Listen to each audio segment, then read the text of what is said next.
Shalom Bracha, je voulais partager avec vous un sujet extraordinaire qui est tellement actuel. En ce moment, on parle d'Avraham Avinu dans les parachiotes. Avraham Avinu, c'est qui? C'est un homme de chesed. C'est quoi un homme de chesed? C'est qui fait du bien et qui veut le bien partout. On annonce à Avraham Avinu que son neveu Lot a été kidnappé. Et qu'est-ce qu'il fait, Avraham Avinu? Il prend son majordome Eliezer et part en guerre contre 4 rois puissants avec leur armée. Alors là, Rabbi Nathan se pose une question et dit, mais attends, 2 personnes contre des armées puissantes.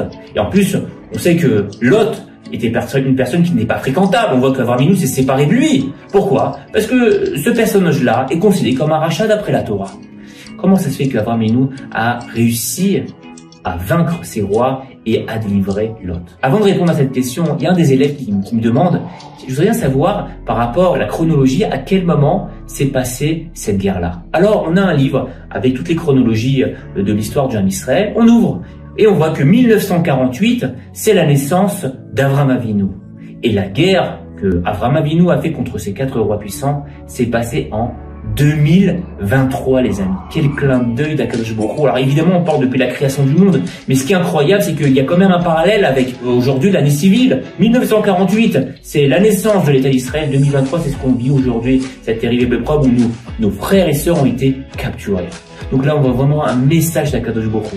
Et ce qui nous intéresse maintenant, c'est la réponse de Rabbi Nathan. Comment a fait Avraham Avinu alors pour délivrer Lot?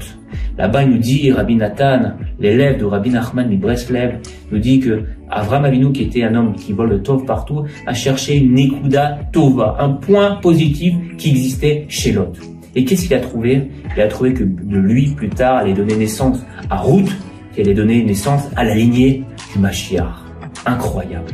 Rabbi Nathan nous dit que un petit peu de lumière peut repousser beaucoup d'obscurité. Parce que l'obscurité, c'est le prochain, c'est les forces du mal, c'est des gens qui voulaient du mal à l'autre, qui voulaient le tuer. Mais grâce à cette force-là de trouver des points positifs, on peut repousser énormément d'obscurité. Et les amis, je pense que c'est notre travail aujourd'hui. Aujourd'hui, et on le voit vraiment, c'est extraordinaire. C'est vrai que c'est une période terrible, mais qu'est-ce que je suis fier de faire partie de ce peuple, de ce Ham Israël, de voir autant de chesed, autant de masim tovim, autant d'unité, autant de proximité, de fraternité. Combien de messages je reçois des gens qui s'inquiètent pour nous en Israël? Combien de messages je reçois avec des anecdotes qu'on nous raconte le jour où s'est passé ce terrible massacre, où des gens qui étaient des héros sont partis sauver leur Israël? Combien d'associations je vois qui mettent en place des choses extraordinaires pour aider ceux du Nord, ceux du Sud. Là, j'ai entendu qu'ils étaient prêts à offrir 900 paires de tefilines pour les chayalim, et qui demandent des titiotes, qui demandent qu'on prie pour eux, qu'on étudie pour eux.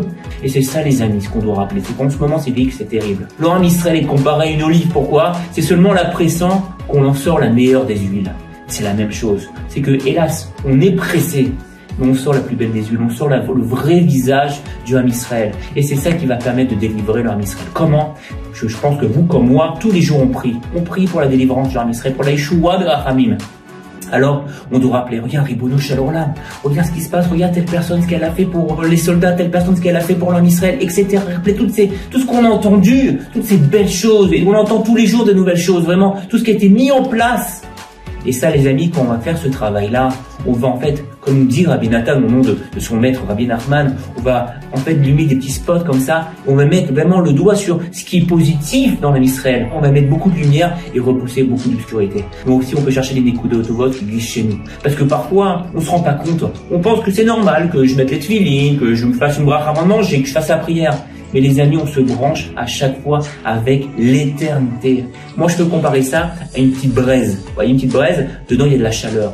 Il suffit de souffler dessus pour qu'il y ait une flamme qui sort. C'est pareil.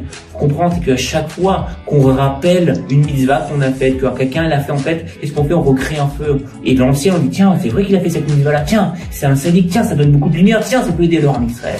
Et c'est comme ça que ça fonctionne, les amis. Donc chacun d'entre nous, on voit le positif qui existe chez les autres et on voit le positif qui existe aussi chez nous, chez nos proches, chez notre famille, chez nos enfants, chez notre femme. Et grâce à ce travail-là, les amis, vous allez voir, on va donner témoignage Elohim, on va donner de la force à Akadosh Baruch Hu pour complètement supprimer tous nos ennemis et à ramener la Yeshua Barachamim dans le Ham Israël et avec Bezrat Hashem, le Mashiach.